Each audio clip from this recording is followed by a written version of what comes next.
Sa video na ito ay pag-uusapan po natin ang tungkol sa naging hakbang ng Securities and Exchange Commission or SEC dito sa Pilipinas. Marami pong nagtatanong kung bakit bigla raw na block ang ilang foreign crypto exchanges at kung bakit maraming Pinoy traders ang naapektuhan. Ngunit ayon po sa SEC, malinaw na nagbigay na sila ng sapat na paalala at panahon bago ipatupad ang kanilang enforcement action. Kaya sa video na ito ay pag-uusapan po natin ng mas detalyado ang bawat punto dito ng SEC. Pero bago po tayo magpatuloy ay pakibasa na lamang po muna ang disclaimer dito po sa ibaba ng ating screen. Yan, simulan po natin sa kung bakit po ba dinipensahan ng SEC ang pag-block sa mga unregistered na crypto exchanges. Ayan, ito pong August 27, 2025 ay nagkaroon po ng public webinar ang SEC kung saan ay ipinaliwanag po nila na hindi totoo na biglaan ang kanilang desisyon. Ang Crypto Asset Service Providers or CASP rules ay inilabas pa noong May 30, 2025 sa kanilang website at lumabas din sa isang national newspaper noong June 4, 2025. Naging epektibo po ang rules noong July 5, 2025 at naglabas pa sila ng general advisory bilang paalala sa lahat. Ayon po sa SEC, hindi sila pwedeng maghintay ng walang hanggan bago magpatupad ng enforcement action. Para bang sinasabi nila na may deadline at kailangang sundin ito.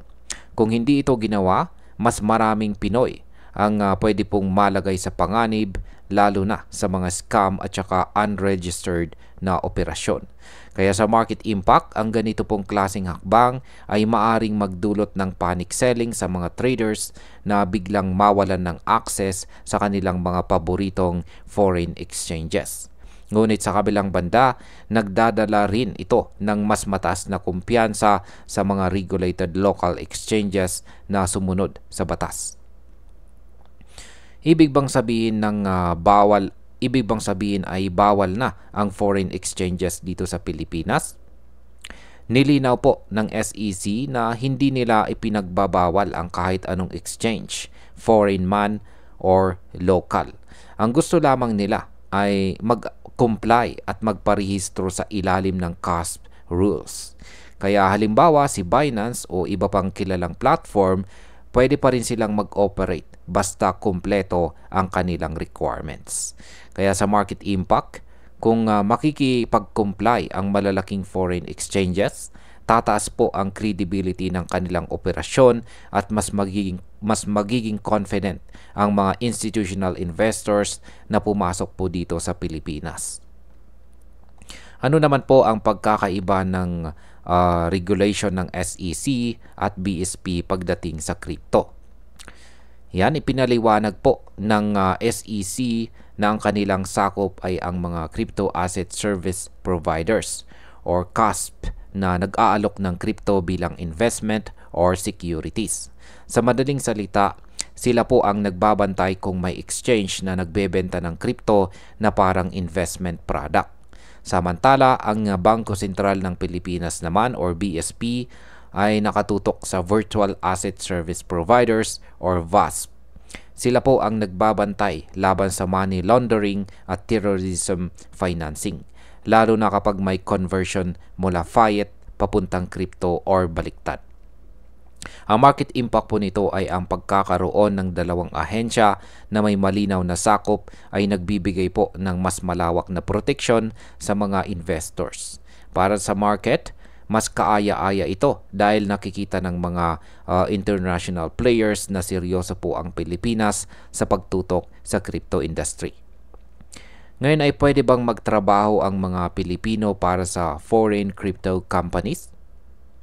Sa kanilang webinar na bahagi ng SEC CAN or CAN, yan, nilinaw ng ahensya na ang CASP rules ay nakatuon po sa pag-regulate ng crypto assets at hindi direktang sa employment. Pero kung may isang Pinoy na direktang nagma-market ng unregistered exchange dito sa bansa, sakop siya ng rules. Kaya ang market impact po nito ay maaring mabawasan ang promotions ng mga unregistered platforms dito sa Pilipinas.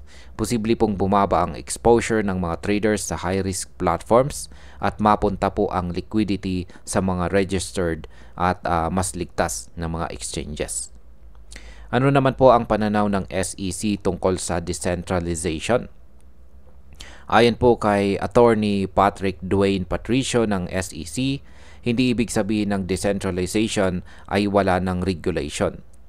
Para sa kanya, hindi magiging attractive sa institutional investors ang isang market kung walang proteksyon. Binanggit din po niya na noong taong 2020, nasa $400 billion pa lang ang market cap ng crypto industry.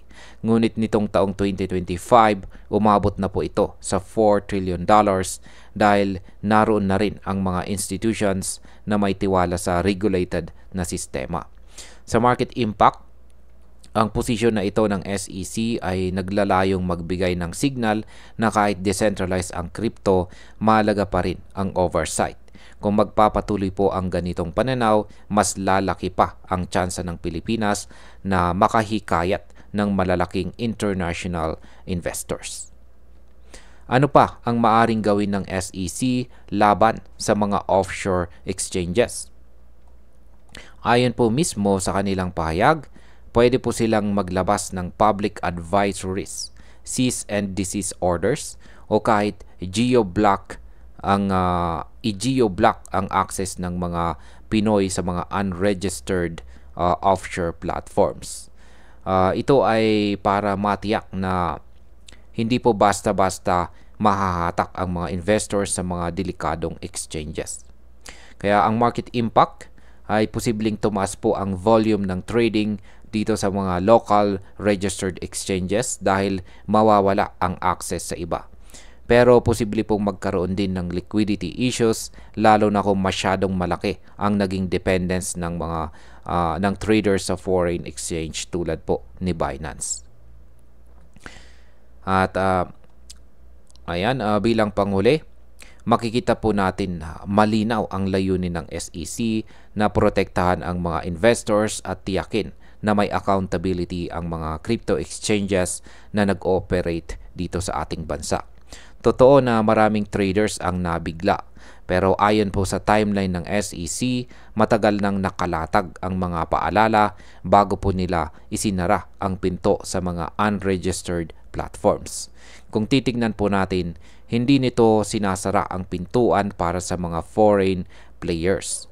Ang gusto lamang ng SEC ay maging patas ang laro at masigurado na kung papasok ka sa Pilipinas, susunod ka sa rules. Sa kabuuan, ang tanong na lang ay kung makakapag-adjust agad ang mga traders at kung gaano po kabilis ang foreign exchanges sa pag-comply. Dahil kung hindi po sila gagalaw, mas lalakas po ang local exchanges at mas lalayo ang gap ng market access para sa mga foreign platforms. At ayun, hanggang dito na lamang po tayo sa video na ito mga ka-crypto. Marami pong salamat sa panonood. Ingat po tayo lagi at God bless po sa ating lahat.